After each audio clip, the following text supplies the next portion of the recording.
ಕೊಟ್ಟಿದ್ದು ಯಾವುದು? ಇಷ್ಟಲಿಂಗ. ಆ ಇಷ್ಟಲಿಂಗ ಯಾವುದು? ಬ್ರಹ್ಮಾಂಡ ರೂಪ. ಇಡೀ ಸೃಷ್ಟಿಯ ನಿರ್ಮಾಣ ಆಗಿದೆ, ಅದರ ರೂಪ ಈ ಇಷ್ಟಲಿಂಗಕ್ಕೆ ಕೊಟ್ಟು ನಿರಾಕಾರವಾದಂತಹ ದೇವರನ್ನು ಸಾಕಾರ ರೂಪದಲ್ಲಿ ನಮ್ಮ ಕೈ ಕೊಟ್ಟಿದ್ದಾರೆ. ಅದು ಮೂಢನಂಬಿಕೆಯೂ ಅಲ್ಲ, ಅದು ದೇವರಂತೂ ತಿಳ್ಕೊಬೇಡ್ರಿ ಮತ್ತೆ ಮುಂದೆ ಹೇಳ್ತಾರ ಅವ್ರು. ಬಸವಾದಿ ಶರಣರ ವಚನಗಳನ್ನ ನಾವು ಸಂಪೂರ್ಣವಾಗಿ ಅಧ್ಯಯನ ಮಾಡಿದ ಮೇಲೆ ಗೊತ್ತಾಗುತ್ತೆ. ಕೆಲವು ಜನರು ಹೇಳ್ತಾರ ಅದು ಮೂಢನಂಬಿಕೆ ಅಲ್ಲೇನ್ರಿ, ನೀವು ಕೈಯಲ್ಲಿ ಕಲ್ಲು ಇಟ್ಕೊಂಡು ಪೂಜೆ ಮಾಡ್ತೀವಿ ಅಂತ. ಅದು ಇಲ್ಲ. ದೇವರು ಅದೇ ದೇವರಂತೂ ಒಪ್ಪುಕೊಳ್ಳೋದು ಅಷ್ಟೊಂದು ಸಮಂಜಸ ಅಲ್ಲ ಅಂತ ಹೇಳಿ ತಮ್ಮ ವಚನಗಳಲ್ಲಿ ಅವರು ಮಂಡನೆ ಮಾಡ್ತಾರೆ. ಆದ್ದರಿಂದ ಈ ಯೋಗ ಮುಖಾಂತರ ಬಸವಾದಿ ಶರಣರು ಯೋಗವನ್ನು ಮಾಡಿದ್ರು ಅಂತೇಳಿ ನಮ್ ಜನರಿಗೆ ಗೊತ್ತಿಲ್ಲ. ಹಠಯೋಗ, ರಾಜಯೋಗಕ್ಕಿಂತ ದೊಡ್ಡ ಯಾವ ಯೋಗ ಇದೆ ಅಂದ್ರೆ ಅದು ನಮ್ಮ ಬಸವಾದಿ ಶರಣರು ಹೇಳ್ತಾರೆ ಶಿವಯೋಗ, ಲಿಂಗಾಂಗ ಸಾಮರಸ್ಯ ಯೋಗ. ಆ ಯೋಗವನ್ನು ವಚನಗಳ ಮುಖಾಂತರ ಹೇಳಿದ್ದಾರೆ. ಯಾವ ರೀತಿ ಯೋಗಗಳು, ಯಾವ ರೀತಿ ನಾವು ಚಕ್ರಗಳನ್ನು ಕಂಟ್ರೋಲ್ ಮಾಡಬೇಕು, ಈ ಎಲ್ಲ ವಿಚಾರಗಳನ್ನು ಅವ್ರು ಹೇಳ್ತಾರೆ. ನಾವು ಒಂದೇ ಒಂದು ವಚನ ಹೇಳ್ತೀನಿ, ನಮ್ಮವರಿಗೆ ಗೊತ್ತೇ ಇಲ್ಲ, ಬಹಳ ಜನರಿಗೆ ಗೊತ್ತಿಲ್ಲ ಯೋಗ ಯಾವ ರೀತಿ ಬಸವಾದಿ ಶರಣರು ಮಾಡಿದ್ರು ಅಂತ. ಆ ವಿಚಾರಗಳು, ಆ ವಚನಗಳೇ ಇವ್ರು ಅಧ್ಯಯನ ಮಾಡಿಲ್ಲ. ನಾನು ಬಹಳಷ್ಟು ಒಂದು ಯೋಗ ಬಗ್ಗೆದ ನಾವು ಶಿಬಿರಗಳನ್ನು ಮಾಡ್ತೀವಿ. ಆದ್ರಿಂದ ನಾವು ಯೋಗ ಬಗ್ಗೆದ ಬಹಳಷ್ಟು ವಿಚಾರಗಳನ್ನು ಮಂಡನೆ ಮಾಡ್ತಾ ಇರ್ತೀವಿ ವರ್ಷಗೊಂದ್ಸಲ. ಆಧಾರದಲ್ಲಿ ಅಭವನು ಸ್ವಾಯತ್ತ, ಸ್ವಾಧಿಷ್ಠಾನದಲ್ಲಿ ರುದ್ರನು ಸ್ವಾಯತ್ತ, ಮಣಿಪೂರಕದಲ್ಲಿ ಮೃಡನು ಸ್ವಾಯತ್ತ, ವಿಶುದ್ಧಿಯಲ್ಲಿ ಸದಾಶಿವನು ಸ್ವಾಯತ್ತ, ಆಜ್ಞಾಚಕ್ರದಲ್ಲಿ ಶಾಂತಾತೀತನು ಸ್ವಾಯತ್ತ, ಗುಹೇಶ್ವರ ಲಿಂಗವು ಯೋಮ ಕೂಡಿದಂತೆ ಅಂಥೇಳಿ ನಮ್ಮ ಅಲ್ಲಂ ಪ್ರಭು ದೇವರು ಹೇಳ್ತಾರೆ. ಈಗ ಚನ್ನಬಸವಣ್ಣವ್ರು ಹೇಳ್ತಾರೆ ಮಂತ್ರಯೋಗ, ಹಠಯೋಗ, ಲಯಯೋಗ, ಜ್ಞಾನಯೋಗ ಇಂತಿ ಎಲ್ಲಾ ಯೋಗವನ್ನು ಮರೆದು ಭಕ್ತಿ ಯೋಗದ ಮೇಲೆ ನಿಂದು ರಾಜಯೋಗದ ಮೇಲೆ ನುಡಿಯುವುದೇ ಕಾಣಿದೆ. ರಾಜಯೋಗದಲ್ಲಿ ನಡೆಯುವುದೇ ಕಾಣಿದೆ. ವಾಗಾತೀತಂ ಮನೋತೀತಂ ಭಾವತೀತಂ ನಿರಂಜನಂ ಸರ್ವಶೂನ್ಯಂ ನಿರಾಕಾರಂ ನಿಶ್ಚಿತಂ ಪರಮಂ ಪದಂ ಎಂಬುದಾಗಿ ಶಿವ ಜೀವ ಲಿಂಗ ಪ್ರಾಣ ಶಿವಯೋಗವೆಂಬುದೇ ಐಕ್ಯ. ನೋಡಿ, ಶಿವಯೋಗನೇ ಫೈನಲ್. ಯಾರು ಹೇಳ್ತಾರೆ? ಚನ್ನಬಸವಣ್ಣವ್ರು ಹೇಳ್ತಾರೆ. ಮಹಾಲಿಂಗೈಕ್ಯರ ನಿಲುವನ್ನು ಅನುಮಾನಗಳನ್ನೇ ಬಲ್ಲರು ಕೂಡಲ ಸಂಗಮ ದೇವ ಅಂತ. ಇದು ಎಲ್ಲವೂ ಕೂಡ ಯೋಗ ನಮ್ಮವ್ರು ಮಾಡಿದ್ರ ಅಂತ ಹೇಳಿ ನಾವು ಈ ಮುಖಾಂತರ ವಚನಗಳ ಮುಖಾಂತರಗಳು ತಿಳಿತೇವೆ. ಅವು ಎಷ್ಟು ಚಕ್ರಗಳಿದ್ದು ಆ ಚಕ್ರಗಳಿಗೂ ಹೇಳ್ತಾರೆ. ಆ ಚಕ್ರಗಳ ಮುಖಾಂತರ ನಾವು ಯಾವ ರೀತಿ ನಮ್ಮ ಏನು ಯೋಗ್ಯತೆಯನ್ನು ಬೆಳೆಸ್ಕೋಬಹುದು, ನಾವು ಯಾವ ರೀತಿ ನಾವು ಸಾಧನೆಯನ್ನು ಮಾಡಬಹುದು. ಮತ್ತು ಸಿದ್ದರಾಮೇಶ್ವರ ತಮ್ಮ ವಚನದಲ್ಲಿ ಹೇಳ್ತಾರೆ, ಯೋಗವ ಸಾಧಿಸಿದವನೊಬ್ಬ ನಿರ್ಗುಣ, ಯೋಗವ ಸಾಧಿಸಿದವನೊಬ್ಬ ಋಷಭ ಯೋಗೀಶ್ವರ, ಯೋಗವ ಸಾಧಿಸಿದವನೊಬ್ಬ ಶಿವಾನಾಗಮಯ್ಯ, ಯೋಗವ ಸಾಧಿಸಿದೆ ನಾನೊಬ್ಬ ಕಪಿಲ ಸಿದ್ಧ ಮಲ್ಲಿಕಾರ್ಜುನಲ್ಲಿ ಕೂಡುವ ಯೋಗವಾ. ನೋಡಿ, ಕಪಿಲ ಸಿದ್ಧ ಮಲ್ಲಿಕಾರ್ಜುನ ಕೂಡುವ ಯೋಗ. ಯೋಗ ಅಂದ್ರೆ ಏನು? ಎರಡು ವಸ್ತುಗಳು ಕೂಡುವುದಕ್ಕೆ ಯೋಗ ಅಂತ. ಯೋಗ ಅಂದ್ರೆ ನಮ್ದು ಬಾಬಾ ಹೇಳ್ತಾರಲ್ಲ ಆ ಯೋಗ ಅಲ್ಲ. ನಿಂತು ಕೊಳಂಗಿ ಚಿಡಿಯೋದು, ಹತ್ತ ಇತ್ತ ಕೈ ಮಾಡೋದು, ಕೈ ಮುಣಿಸೋದು, ಇದು ಯೋಗ ಅಲ್ಲ. ಅದೊಂದು ಎಕ್ಸರ್ಸೈಸ್, ಅದು ವ್ಯಾಯಾಮ, ಅದಕ್ಕೆ ನಾವು ವಿರೋಧಿಲ್ಲ. ಅದೇ ಯೋಗ ಅಲ್ಲ.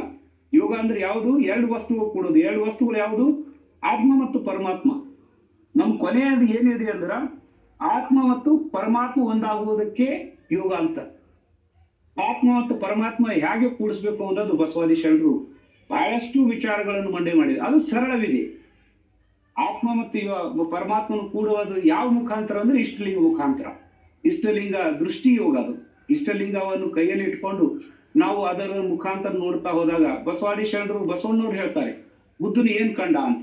ಕಣ್ಣು ಮುಚ್ಚ ಕುಂತಾಗ ಬುದ್ಧನ ಕತ್ತಲೇನೆ ಕಾಣ್ತಾನೆ ವಿನಃ ಅಲ್ಲಿ ಬೆಳಗ್ಗೆಲ್ಲಿಂದ ಬಂತು ಅವರಿಗೆ. ಕಣ್ಣು ಮುಚ್ಕೊಂತಾಗ ಒಳಗೆ ಕತ್ತಲನೇ ಇರ್ತದೆ, ಆದರೆ ಅದ್ರ ಬೆಳಗ್ಗೆ ಎಲ್ಲಿ ಬಂದದ್ದು?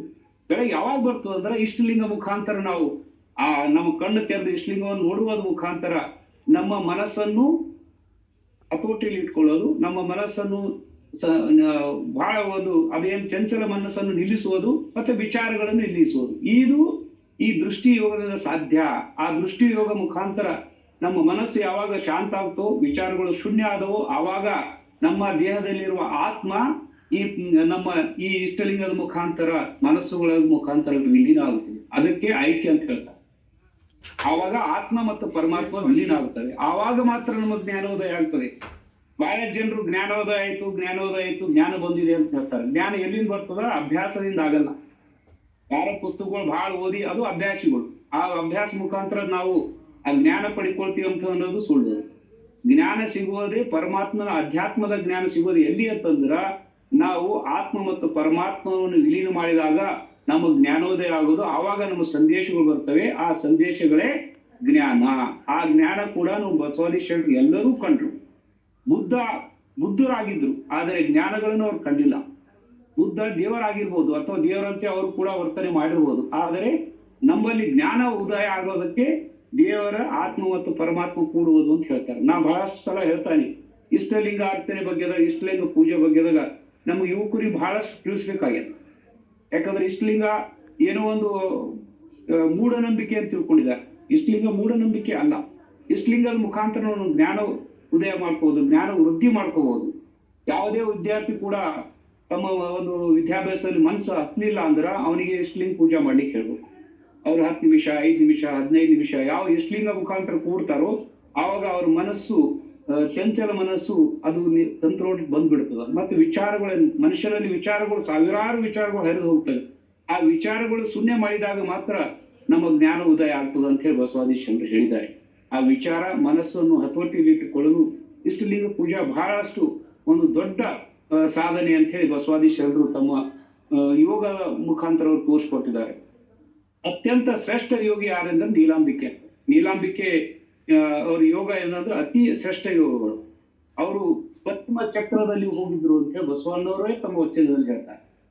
ಯಾರು ಶಿವಯೋಗ, ಲಿಂಗಾಂಗ ಯೋಗಗಳನ್ನು ಮಾಡಿದಿರ್ಬೋದು, ಆದರೆ ಪಶ್ಚಿಮ ಚಕ್ರದಲ್ಲಿ ಹೋಗಿದವರು ಯಾರಾದ್ರೂ ಇದ್ರೆ ಅವರು ನೀಲಾಂಬಿಕೆಯವರು ಬಸವಾದಿ ಶರಣರ ಐಕ್ಯ ಆಗೋದು ಅವ್ರಿಗೆ ಗೊತ್ತಾಗ್ತದೆ. ಅದು ಹೇಗೆ ಅಂದ್ರೆ ಪಶ್ಚಿಮ ಚಕ್ರದಲ್ಲಿ ಹೋಗಿದ ಸಲುವಾಗಿ ಆತ್ಮ ಪರಮಾತ್ಮನ ಮುಖಾಂತರ ವಿಲೀನಗೊಂಡಾಗ ಬೇರೆಯವ್ರ ಆತ್ಮದ ಬಗ್ಗೆ ವಿಚಾರಗಳು ಅವ್ರಿಗೆ ಬರ್ತದೆ. ಆತ್ಮ ಎಂಬುದು ಬಹಳಷ್ಟು ಜನ ಇರ್ತಾರೆ, ಶುದ್ಧಾತ್ಮ, ಪ್ರೇತಾತ್ಮ ಹಾಗೇನಿರಲ್ಲ. ಆತ್ಮ ಒಂದೇ. ಅದು ಬಸವಾದಿ ಶರಣರು ಹೇಳಿದ್ದಾರೆ. ನಾ ಹೇಳೋ ಮಾತುಗಳು ಎಲ್ಲವೂ ಕೂಡ ವಚನಗಳಲ್ಲಿ ಇದೆ. ಆ ವಚನ ಕೋಟ್ ಬೇಕಾದ್ರೆ ನೀವು ಸಪ್ರೇಟ್ ಆಗಿ ಒಂದೊಂದು ವಿಷಯಗಳ ಬಗ್ಗೆದಾಗ ನಾವು ಮಾತಾಡಿ ಸಮಯಾವಕಾಶ ಕೊಟ್ಟರು ಅಂದ್ರೆ ನಾವು ವಚನಗಳ ಕೋಟ್ನು ಮಾಡ್ಬೋದು. ಆತ್ಮ ಪ್ರೇತಾತ್ಮಗಳು ಇಲ್ಲ, ಶುದ್ಧಾತ್ಮ ಇಲ್ಲ. ಆತ್ಮ ಇರೋದೇ ಒಂದೇ. ಅದು ಯಾವುದು? ಅದು ದೇವರ ಒಂದು, ಅದು ಕೂಡ ದೇವರೇ. ಆತ್ಮ ಅನ್ನೋದು ದೇವರ ಅಂಶ. ಆ ದೇವರು ಅಲ್ಲೇ ಇದ್ದಾಗ ಈ ಒಂದು ಆತ್ಮಗಳ ಮುಖಾಂತರ ಈ ಸೃಷ್ಟಿ ನಿರ್ಮಾಣ ಮಾಡ್ತಾರೆ. ಎಲ್ಲಾ ಚರ ಅಚರ ಪಕ್ಷಿ ಪ್ರಾಣಿಗಳಲ್ಲೂ ಕೂಡ ಆತ್ಮ ಇರುತ್ತೆ. ಆತ್ಮ ಅಂದ್ರೆ ದೇವರದ ಅಂಶ. ಆ ಆತ್ಮವನ್ನೇ ನಾವು ಜಾಗೃತ ಮಾಡೋದೇ ನಮ್ದು ಮನುಷ್ಯನ ಕರ್ತವ್ಯ. ಆ ಆತ್ಮ ಮತ್ತು ಪರಮಾತ್ಮ ವಿಲೀನ ಆಗುವುದೇ ಐಕ್ಯ ಸ್ಥಳ. ಐಕ್ಯ ಅಂದ್ರೆ ಸತ್ತಿನ ಮೇಲೆ ಹೋಗಿ ಸ್ವರ್ಗದ ಕೂಡೋದಕ್ಕೆ ಐಕ್ಯ ಅನ್ನಲ್ಲ. ಆ ಒಂದು ವಿಚಾರಗಳು ಬಸವಾದಿ ಶರಣರು ಬಹಳ ಮಾರ್ಮಿಕವಾಗಿ ಹೇಳಿದ್ದಾರೆ. ಈ ವಿಚಾರಗಳನ್ನು ನಾವು ಬಹಳಷ್ಟು ವಿಚಾರಗಳು ನಾವು ಹೇಳ್ಬೋದು. ಇವೆಲ್ಲ ವಿಚಾರಗಳನ್ನ ಹೇಳ್ತಾ ಇದ್ದಾಗ ಬಸವಾದಿ ಶರಣರು ಈ ಒಂದು ಜಗತ್ತಿಗೆ ಕೊಟ್ಟಿದಂತ ಆಧುನಿಕ ವಿಚಾರ